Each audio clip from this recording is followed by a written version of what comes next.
Hey guys, it's Christina Marie, and today's video on cruise tips and tricks is all about how to choose between two different cruises. So frequently, one cruise line will have two different cruise options that have different ports of call, but basically seem more or less the same. So how do you choose between two different cruises to take?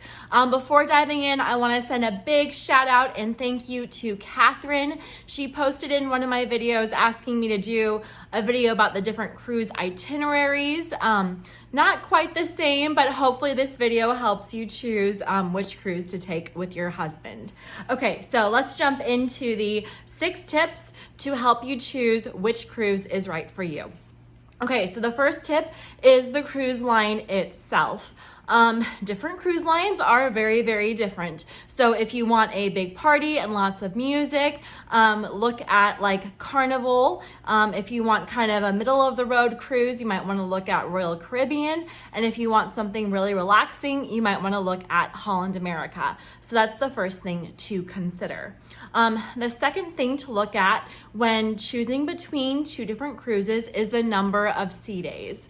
So in my opinion, cruises are great in that you can relax on the ship and be fed meals and have your room cooked, your room cleaned, and it's just relaxing. But a big part of the cruise is going to different cruise ports. So the quick way to choose between two different cruises is simply choose the cruise itinerary with the fewest number of sea days.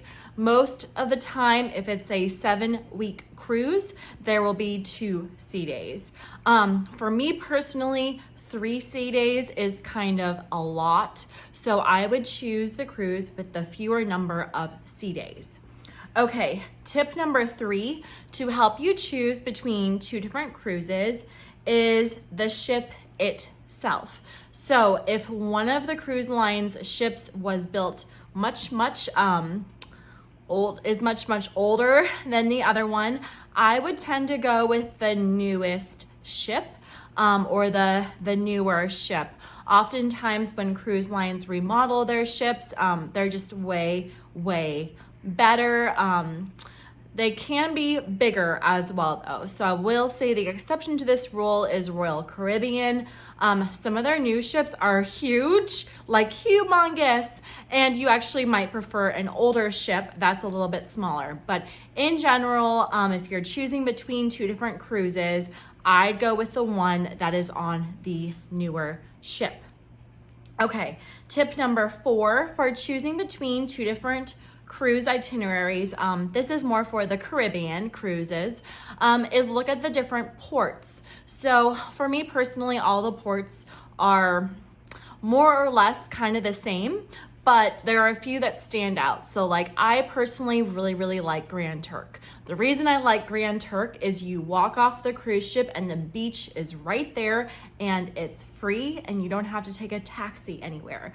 So for me personally, when cruising in the Caribbean, I tend to go for cruises that have a stop at Grand Turk.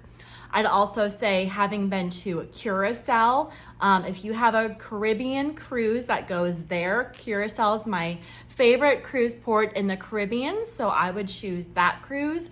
And then I personally never have been to Aruba, but my mom says that the water there is amazing. So if you are looking at two different Caribbean cruises and one goes to Aruba, I would go to that one. Also, there's like Eastern and Western and Southern Caribbean cruises. I find that the Southern ones tend to be a little bit less touristy and a little bit more interesting in the ports of call. Also, if you were ever going to fly somewhere, it's a longer flight, so it might be kind of smart to go to the Southern Caribbean cruise when you're choosing between two different cruise itineraries. The places are just more unique. Fewer cruise lines go to the far south, so it's a little bit, that's a differentiator. And also in the winter time, if you're cruising in like December or January, the Southern Caribbean cruises are good. So Catherine, I hope that was helpful. Okay, and then 5th way to choose between two different cruise lines is the cost, of course. But a big cost of getting to the cruise is airfare. So if you are looking at different times to cruise, you might want to look at how much the airline tickets cost for those different dates. And tip, if you are flying from up north to a cruise in the Caribbean, I would highly recommend you fly the day ahead of time, just in case your luggage gets lost or it snows and your flight's canceled, or airlines have been having lots of issues. So little tip, when looking at the airfare for your flight, if you're up north, you need to get down to the cruise ship a day ahead of time to be safe. Okay, and then the sixth tip to choose between two different cruises is to look at the length of the cruise itself. For me personally, like five or 3 days is just really short. I find that 1 week is the sweet spot for a cruise. The first day is kind of orientation and getting on the ship always, and the last day is kind of always like a downer because you're leaving. So a week gives you enough time to really enjoy the cruise. I think 3 days is kind of short, and this is just me personally, but 10 days is kind of long. I'm ready to get home from a 10-day cruise. So to wrap it up, here are my tips on how to choose between two different cruises, specifically to help you choose between two different Caribbean cruises for your next vacation. 1 is look at the cruise line itself.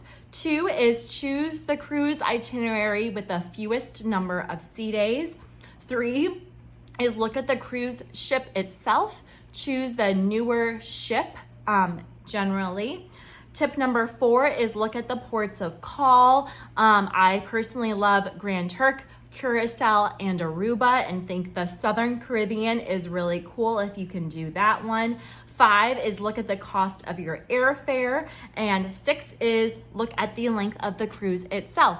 If you thought this video was helpful, please subscribe below. It makes my day. I get a notification and I love it. Please give me 2 thumbs up, or I guess with YouTube it's just 1 thumb up, and leave a comment below. I would love to hear about your favorite cruise port in the Caribbean, because there's so many options. I would love to hear in the comments what your number 1 pick would be. Thanks, guys.